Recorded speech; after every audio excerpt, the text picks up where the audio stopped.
Hello, everyone. I am Matt Williamson. How's everyone doing this fine day? I'm great. Thanks for asking. We're going to do just kind of an overview of where these two teams are at, Steelers, Ravens. I know we've seen a lot of them. You're very familiar with the Ravens, but they've done a lot of good stuff since, the first meeting, that's for sure. And I'm not trying to instill a bunch of confidence that, boy, the Steelers are going to walk into Baltimore and crush them. But in the history of this rivalry, the Steelers are 15-14 in Baltimore, and they've won 4 of the past 5 and 6 of the past 8 in the Ravens building. I know one of those was, they rest their starters and things like that, but needless to say, they've had a lot of success in Baltimore. Ravens are on a 4-game winning streak. They're 6-2 at home. Steelers are on a 4-game losing streak. They're 5-4 on the road. Baltimore's 4-2 in the division. Steelers were 3-3. Point differential. Ravens are plus 157. I mean, that's tied for Buffalo for best in the AFC, and it's third best overall. And after this losing skid, the Steelers are only at plus 33. And the Steelers have been outscored by 52 points over those last 4 games, where in their past 4 games, the Ravens are plus 92. Think about that. In the 4-game stretch, the most recent, which is what coaches often will watch. We're going to watch the last 4 games, guys. Steelers are minus 52 in points differential. The Ravens are plus 92. Yuck. I didn't realize this till just yesterday. So, average strength of victory. And what that means is it's one of the tiebreakers. The NFL will look at all your wins, and when the season ends, what's the collective winning percentage of all your wins? Well, of all the playoff teams, the Ravens' .520 is the strongest strength of victory. Now, they have a bad loss against the Browns and the Raiders, but that's a whole different metric. That's a whole different tiebreaker. And it's the only one of the playoff teams that's above .475. They were 7-3 against playoff teams. And their average margin of victory against playoff team, or in general, is 14.9. So for all their wins, their average win is basically by 15 points. I mean, that's pretty intense and pretty impressive. Steelers have now turned the ball over in 10 straight games. But that being said, only the Bills have a better turnover differential than the Steelers that are plus 16. Baltimore's at plus 6.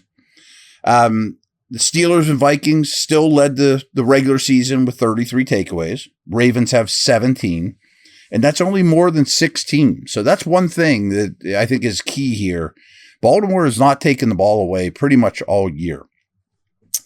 The Steelers tied the Bills for league lead in fumble recoveries with 16, where the Ravens only had 5. But only the Bills and Chargers had fewer giveaways than Baltimore, only 11. The Steelers threw 6 interceptions all year. Baltimore only threw 4. Only the Chargers with 3 threw fewer than these two teams. So turnovers is a big deal here, as is time of possession. So I think I told you this before, but it kind of just hurts to say it. These 4 games, there's 240 minutes of football to be played. Steelers have had the ball for just over 101 minutes of those 240. 22 minutes last week. In week 16, Baltimore was at 32-25 when these teams met, last time. Baltimore is 6th in time of possession, though, and the Steelers are 7th for the whole season. So it's still pretty close, extremely close.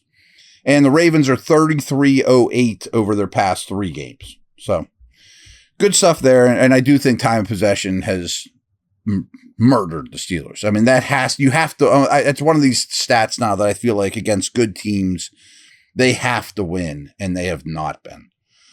BetOnline is the world's most trusted betting platform and your number one source for online betting. From the earliest odds to in-game live betting, BetOnline provides you with all the action and the ability to watch the games as they happen.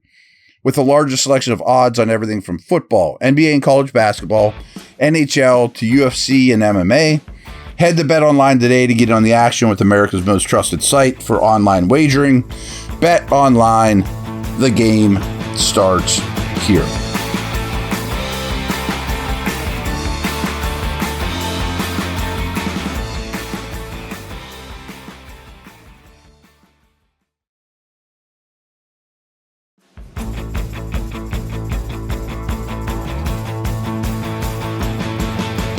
All right, penalties. Steelers have gained 15 more first downs via penalties than they have given up. It's a lot. I mean, and I don't think it's fluky. I mean, I just think that's one of those things. Baltimore has 132 accepted penalties. Only the Jets have more. Steelers only have 102. Only 9 teams have fewer. If you're going to win these games against teams that are frankly better than you, you better be on top of the penalties and the time possession and turnovers.